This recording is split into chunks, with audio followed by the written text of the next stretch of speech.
Thank you, everyone. Those were great. And I wanted to start by doing something unusual for the moderator, which is normally what I'm supposed to do is sort of pick a fight among you, right? You know, sort of see where you can, where you disagree, and that usually keeps people awake, at least Friday at, 5, almost 6 o'clock. Instead, I'm going to pick a fight with the first panel because I actually think that despite whatever differences might exist among all of us, what I really notice in all of the presentations is at one level or another some desire to address human habitation and how it is people actually live on the planet. And so I found in all of that this kind of like embrace of people, but maybe a debate about how people therefore urbanize. And this is something that I find sort of funny coming out of, if you go all the way back to Silent Spring, whether environmentalism can actually embrace the fact that 7 billion people live on the planet today, somewhere around 10 billion people, as Eric was talking about, will be living on the planet, and then yes, we will level off at some point. But what I found one of the most interesting statements made in the first panel was this idea that population is a distraction. Really? Population is a distraction?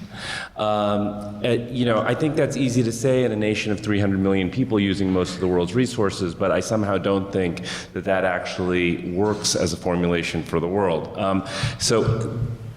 People who encourage density, which I think many of us have done in various ways up here this afternoon, are not somehow definitively conservatives. That puts Jane Jacobs, Bill de Blasio, and Sean Donovan all in the conservative camp as well.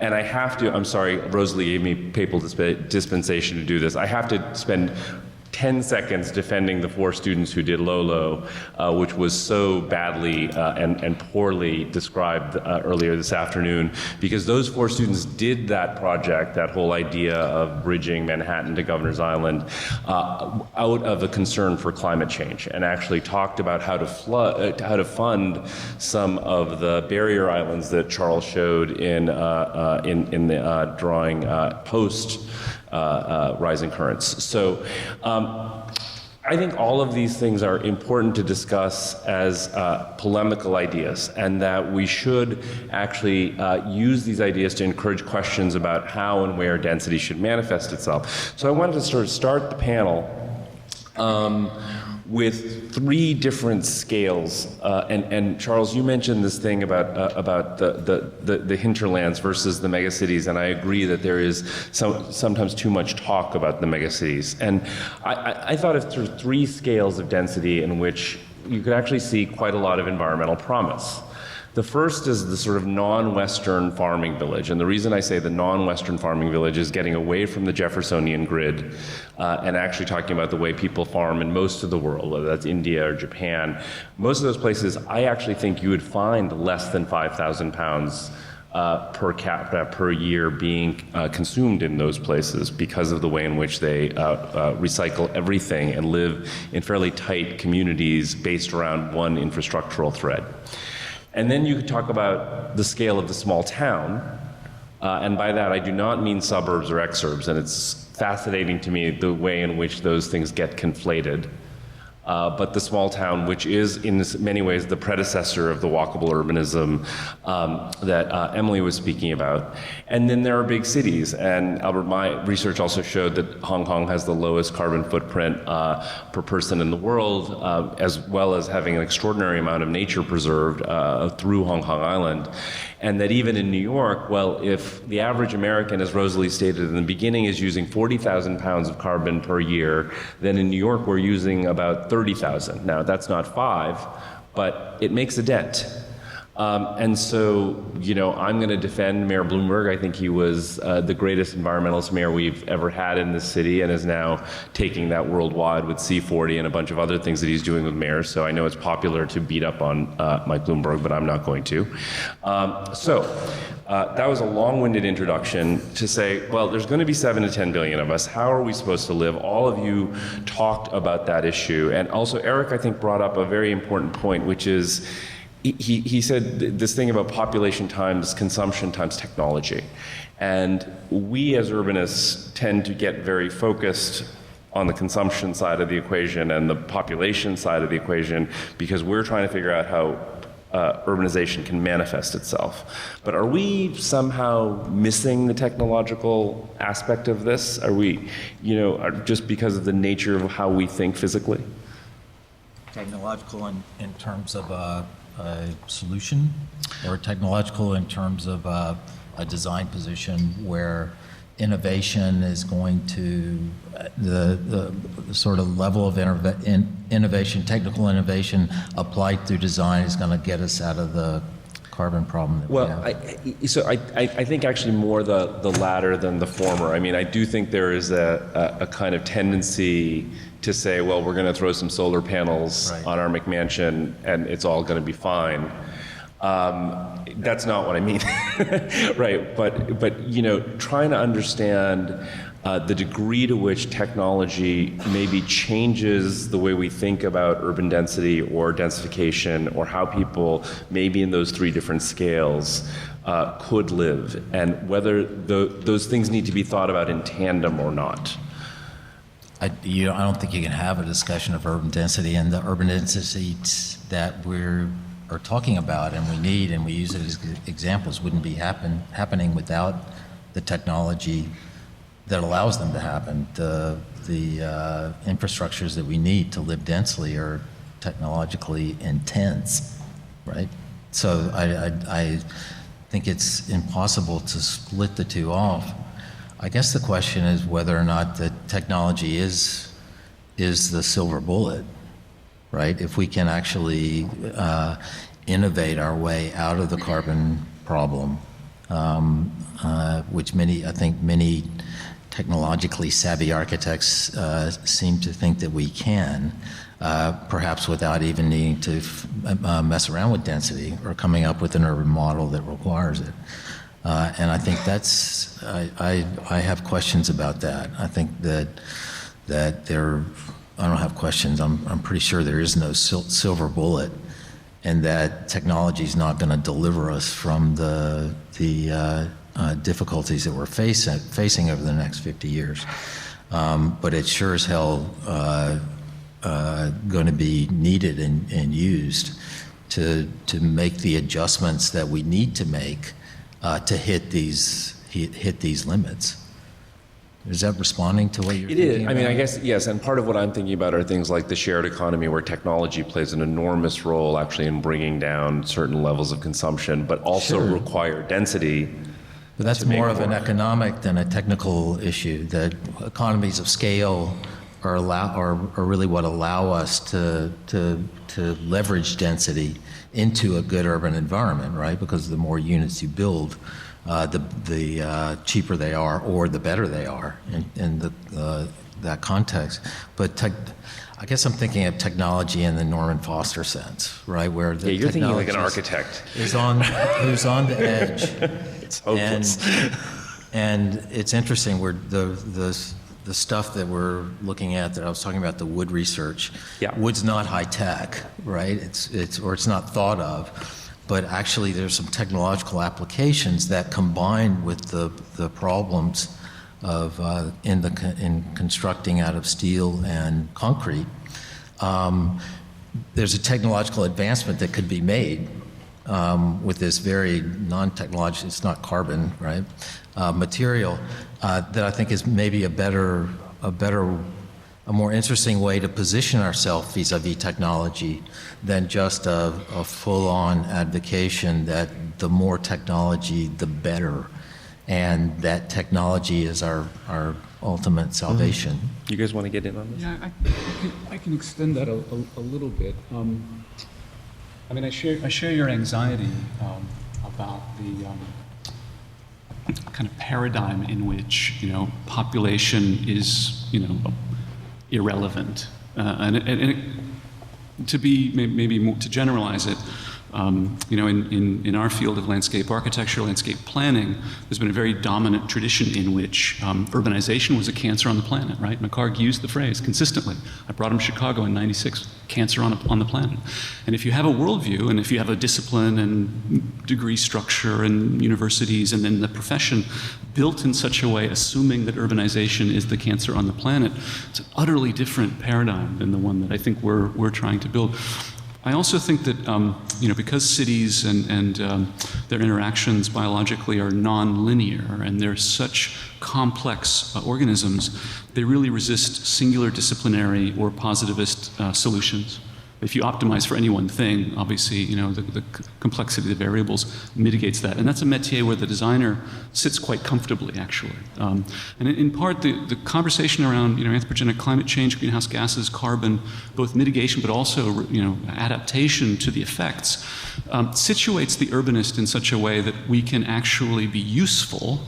And in so doing, I think one of the things we've been doing, the roles we've been playing, is to actually change the status and the meaning of living next to one another, right? Because it's in our generation, right? It's in our lifetime that, at least in this culture, has flipped from a position of undesirability for many to a position of high desirability, as Emily showed with the value of property. And so because we come at problems with a kind of generalists or humanists point of view often, we're also able to think about not only the positivist or the scientific outcomes, but equally, what are the meanings and the value systems embedded in them for people? And how do we adjust or massage or incentivize changes in people's behavior, whether it's living next to each other or living with other species?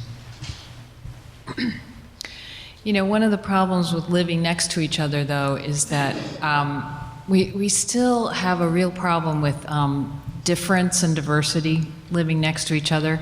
And this, this is something that I don't think technology will ever be able to fully resolve. But if you look at the issue of, as people are densifying, they're becoming enclaved. They're becoming much more separated from each other. I mean, in some parts, like Manhattan is such an anomaly, and parts of New York such an anomaly, where you do have this mixture of difference and density, diversity and density. But as demand is not meeting supply, what's happening is this sort of social segregation that's exacerbated by the increasing demand and lower supply. So that's what I really worry about, and I worry about technology not addressing that at all.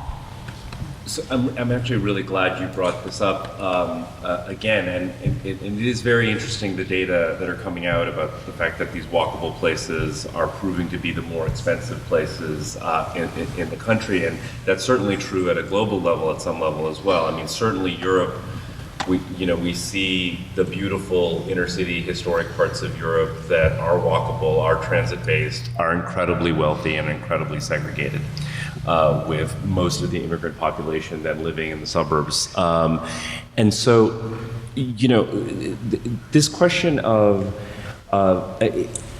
is that just something, so if we have heliotropic urbanism, which is a term I'd never heard and really enjoyed hearing about, is that also going to be, with each of these advancements, is that another form of the kind of social segregation that Emily's concerned about? So, in other words, if we figure out how to make dense places that get more sunlight, just like we maybe figured out how to build a park next to a neighborhood that then gentrified, is that always going to be a source of this kind of social segregation? Well, I think, I'm not sure you meant to imply it this way, Vishaan, but I think there's a fallacy embedded in the question. It's not clear to me that the social segregation was a result of design practices as much as, an economic system and a set of political economies, right? And so I think one of the things that happens in these kinds of conversations is that often we'll begin with, very clear brief, 5,000 pound life. And then the question is, well, what other social, environmental, political discussions can we hinge around it that may also be significant and important and good things to do? And at the same moment, I think that in our design field, certainly within urbanism, we've had a tendency, I think, to inherit a kind of oral tradition in which we're implicated in a set of political and economic choices that we didn't have a hand in. And so the image of the architecture, the image of the urban form comes to stand in for a set of social, political, economic structures that are at a different order of magnitude. So you think we shouldn't? You think we shouldn't be implicated in whether it's a very expensive luxury condominium here in New York or Seaside, Florida, whether either of those things are incredibly expensive or socially segregating, that the role of the designer in that is not relevant? That's not what I said. No. Okay, so I just wanted to clarify. I'm just trying to understand. I'm sorry. This argument that I began to make, is that working? The reason we're having gentrification is we no longer produce walkable environments. The kind of scale that walkable environments require, the block and street urbanism, where you build not only block by block, but building by building within a block and then a block, are scales that went out of existence in the middle of the 20th century, and that we're now building in bigger scales. And that the move off of the gridiron and onto the spine, it was the response to building those bigger scale environments.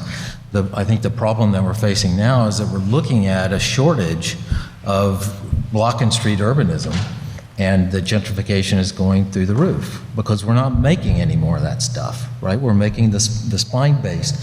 Our economy is based on it, the economies of scale are based on it. And we somehow think we can just wish that away, that now 75% of the built environment is just bad and we need to go build it the way we built it in the 19th century, which is I think, is a professional problem, right? I think we need to, I give shit to the people in my architecture school. They only do problems on the gridiron.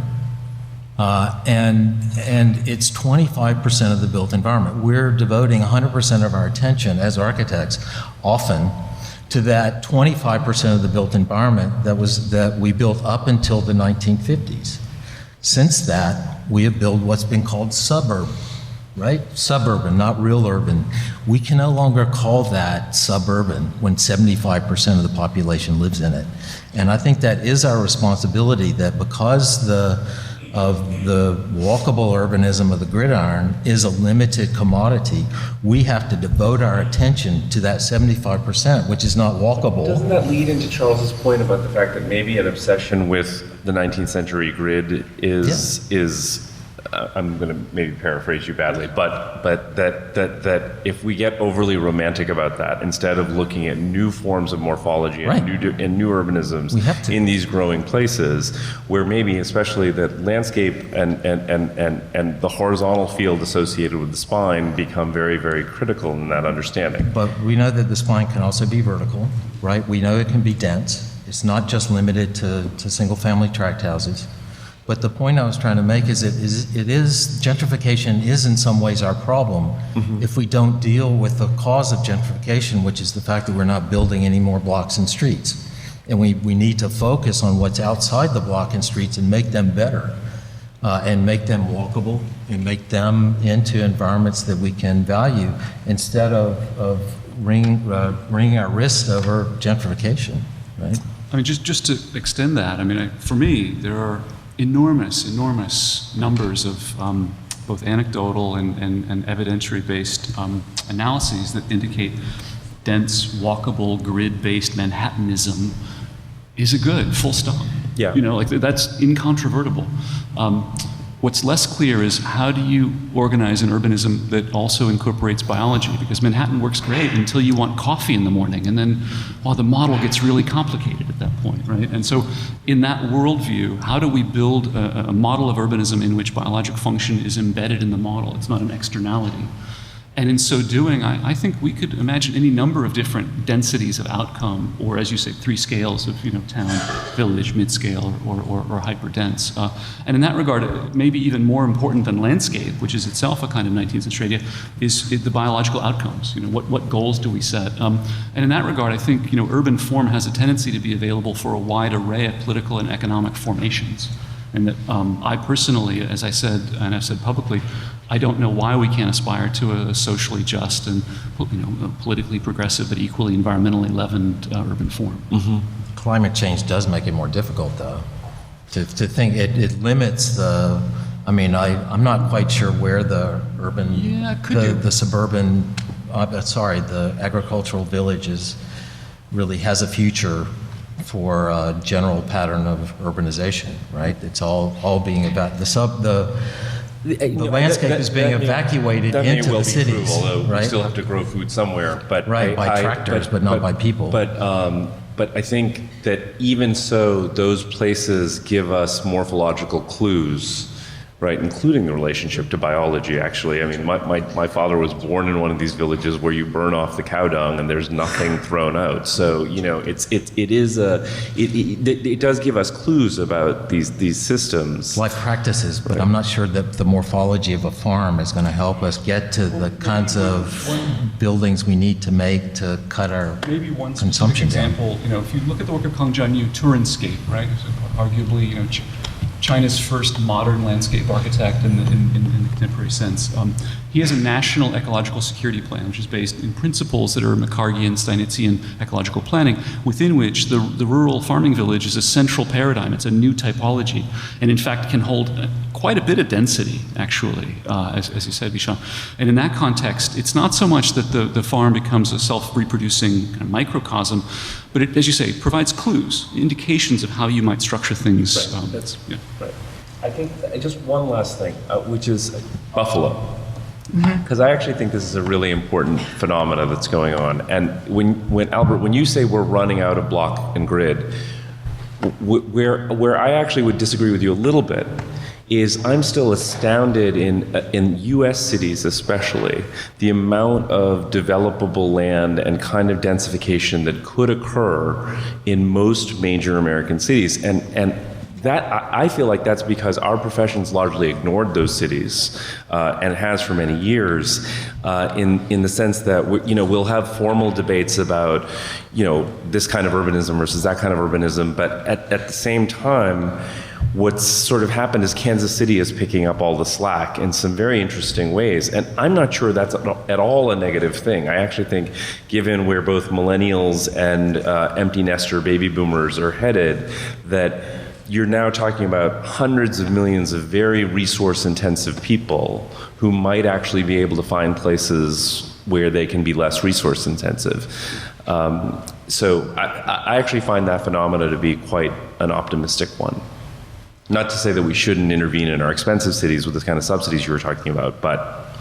Yeah, and I also think there's an enormous energy in those cities of the 20-somethings Right. who have come back home. Maybe they went to school out east or wherever, and they're back home, and they really want to make these places work and make them vibrant, walkable urban places. And I think one of the things that they're running into to achieve it is just this regulatory baggage that is, on a shitty block in Buffalo. Who knew that you had to go through, umpteen hurdles to get a basic building built because of this, residual zoning that's still Right, there. and a lot of that zoning is out of a sort of kind of regressive liberalism that says density is bad because you're impacting the ecology on that piece of land. With that, do we have time for questions, Andrew, or what's the story? Okay, so I think you have to come to the microphone, sir. So I think you need to come to the mic. Question for Professor Waldheim. You showed Hugh Ferris's wonderful diagrams that have inspired many of us in our teaching and practice. And as you talk about new biological images, I'm thinking about all the things we get from the computer now of energy pulsing and sunlight mixing with ventilation, all that. But one thing that occurred to me would be the new glazing. Imagine Manhattan with the new solar panel glass that is taking on, it's photovoltaic, but it's also letting daylight through, and it also has LED electrical lighting throughout the glass. Could you give us a little bit more of an image? You're working on the biological version of Hugh Ferris. Yeah. Well, thanks for the question. I'll try to do justice. So, I had this experience in December of last year, and I was here. I was on a peer review for Cornell Tech campus, and I'm friendly with Tom Main, Morphosis. I followed his work, and I had been aware he was looking for an energy, net zero campus building to do, and I had never done the math to think about this latitude of solar orientation. And then I saw the model, and I was like, duh. Like it may not be the model for all projects or for everyone, but if you take an idea to its logical conclusion in that regard, you could imagine then we will go very quickly from a concern just for damp feet and rising tides to a concern for who gets access to sun. Because at the very same visit, we read a piece in the Times that described the point towers going up, blocking sunlight to the apartments that you guys have been talking about in town, and I think people have been dealing with for a couple of years now. And so it just caught me that, well, it's empirical. We have good data on it. The latitude's not changing, and at the same moment, if you are interested in producing energy through renewable point sources, that might be one way to give some urban form. Because one of the challenges for us in our field, I think, is that many of these things can dissolve into policy on the one hand, or technological band-aids or tax programs. And I'm all for all three of those. Having said that, it doesn't really give us a cultural expression. Why is it that then the city should look like the 19th century again, but with band-aids on it? And so in my own work, and this is again a little esoteric maybe, I'm interested in just deriving an urban form that can be more responsive to its performative outcomes. And we now have tools that can allow us to study these things because they're frankly not that complicated. Take one more. Hi. I just wanted to know if you could comment on whether you think professionally and ethically projects built in the city or in a dense urban environment should mitigate their impacts. As a comment, I've practiced for many, many years in the small village environment of New England, the Hudson Valley, where you cannot build unless you mitigate or treat your sewage and treat your stormwater. And it's always amazed me that projects after project in New York City, for example, externalizes their stormwater treatment, externalizes their sewage treatment to the broader city in general. And we know, and I think it's shocking, that when it rains a lot, not even that much, raw sewage flows into our rivers. And so I'm just, your comments on that. Do you think professionally that those projects should take care of their polluted water? And certainly they can biologically. Thanks. Yes. I mean, that's part of the equation that it's hard to do it with the 19th century infrastructure and a city that was actually not set up to recapture or recover its waste or its byproducts.